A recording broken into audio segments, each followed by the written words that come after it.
We are on week 2 of the Bennett project, and in week 1 I showed you that back bedroom and that there was a fire in there, and Jeff has sent me some photographs of how he took out all those burnt boards.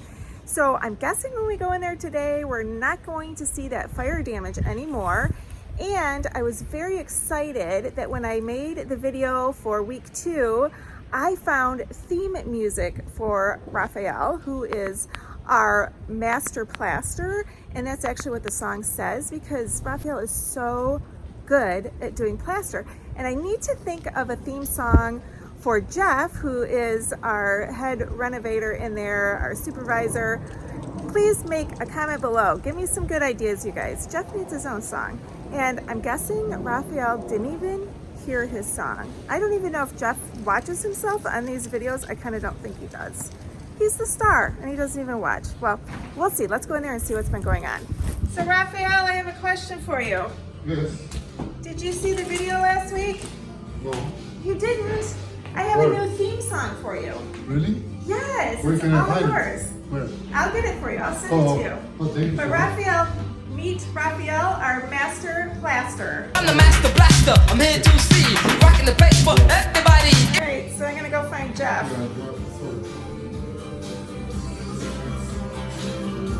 I'm manly cause I'm so handy, even my feet are hands. I built a hobbit house for a homeless man without using any plans. My kid's jungle gym has a full-size trapeze, and I modified my garden hose to dispense nacho cheese. I'm Alright, 1 week progress. We're all demoed out.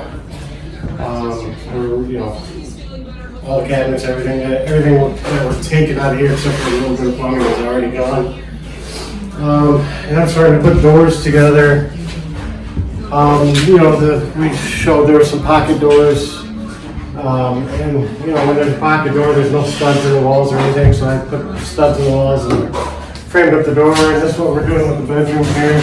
Well, this one will be easier to see. It's not in place yet. Well, I mean, it's in place, but it's not tacked up, so we can't really touch it. So what I'm doing is adding, instead of having bifold doors here, which will always be a problem, I'm just making the hole a little smaller, putting in a 36-inch door, which this will last forever. So it'll be nice. Bathroom floor, I ripped it all the way up to the joist and put the subfloor in here. It's solid. We'll put vinyl flooring over it. I talked to the owner. He wants to go cheap and nice on this one, which works well for this house. Once I got the top layer off, it was kind of scary because I could step right through the whole floor. I was in here standing on joist, ripping out the floor. What somebody did to fix it was the floor was falling through, so they poured a whole bunch of cement over it, which just added more weight to it. I'm surprised it hadn't fallen through.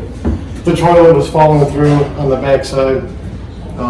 The sink was falling through. That's why it was wobbling. So, but anyways, it's taken care of. It's got probably 1 3/4 of solid subfloor now. So that is not going anywhere. So we came in here. Oh yeah, as you see, watch your step here. The floor's still open. So we went through. We replaced any of the burnt joists.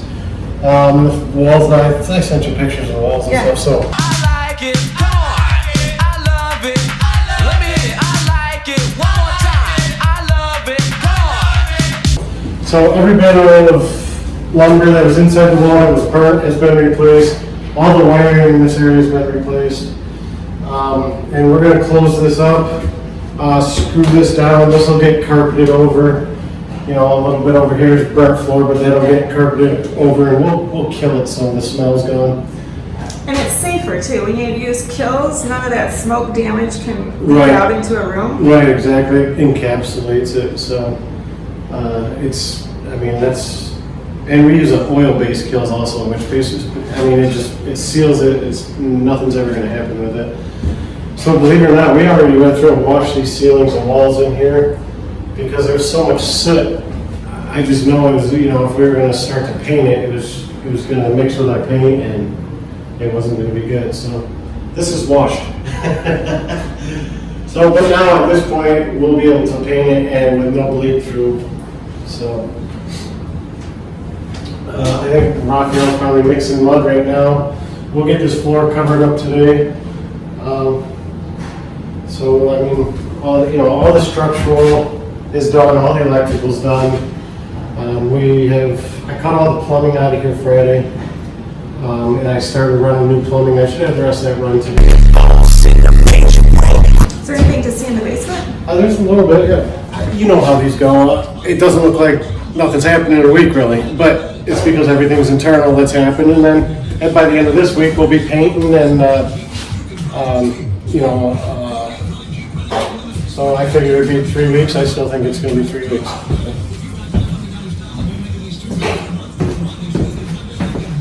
So in the basement, as you see, yeah, this was burnt all the way through, so that's all covered up now. I talked to the homeowner about this knotty pine, and what we're going to do is we're going to spray it with Kills white and just paint it white, just because this looks nice over here and everything here, but on the other side it's scorched. And I didn't want to have to rip all this out and re-drywall it or do whatever. So we're just going to paint it, and the ceiling's going to get sprayed and painted. So this will look nice. It'll blend with the walls, and plus it's a lot of storage we didn't want to get rid of. So, but, it's scorched, but it's not burnt really. We have a plumber coming. There's I already checked this. I've got a 25-foot snake. I ran and I put the whole 25 feet in here, and I was still in grease. So we have a plumber coming to take care of that. How does that happen? Dumping grease down the kitchen sink. So it's from the line right here, which is directly from the kitchen sink, all the way to the main. There's grease plugged up in the main also. So it goes. What's along, the main? The main drain, the main cleanout where everything comes together and leaves the house. We're lucky that the bathroom, I ran a bunch of water in the tub. That's leaving the house, but everything from the sink is just jammed. It's not going anywhere. How does the plumber get the grease out?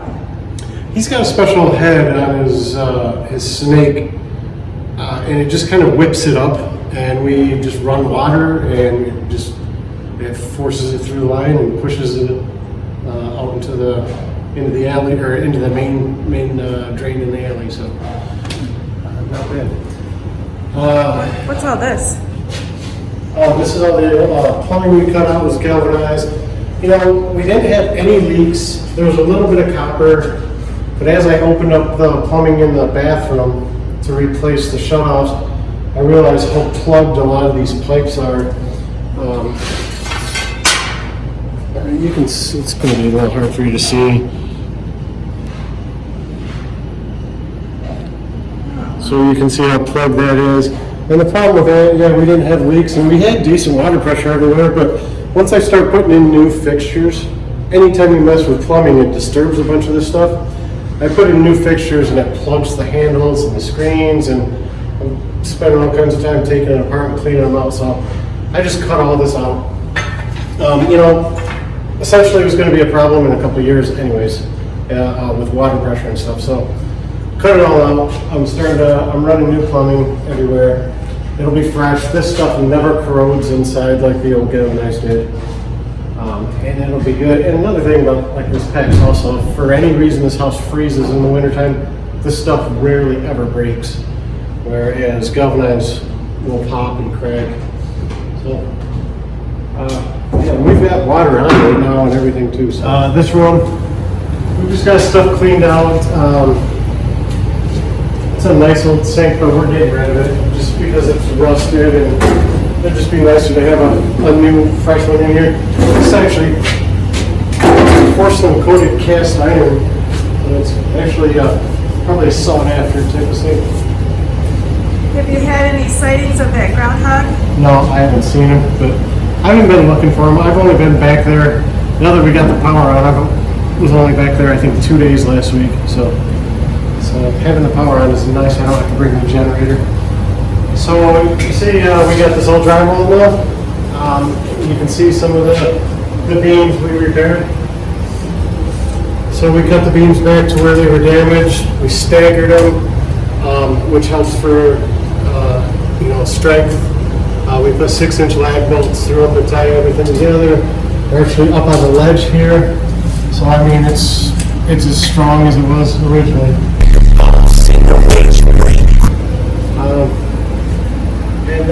Glass block windows, I'm contacting my guy today. He should be in hopefully next week to finish those up. What color are you going to paint this room? White. We're going to get rid of the pink. Sure. I know, not a popular decision apparently, but we're getting rid of the pink. White and gray floor, that tends to be what we do with everything. And like I said, I'm going to spray these ceilings black. There's a little bit of scorching, but none of this is burnt. It's just scorched. So if we paint it black, it just hides all that, plus it covers up any smell. And it protects breathing too, right? Yeah. Because it encapsulates it, yeah. Yep, yep. All right. I mean, truthfully, at this point, with there being nothing burned and exposed, there's nothing airborne off of this. It's just stains, is all it is.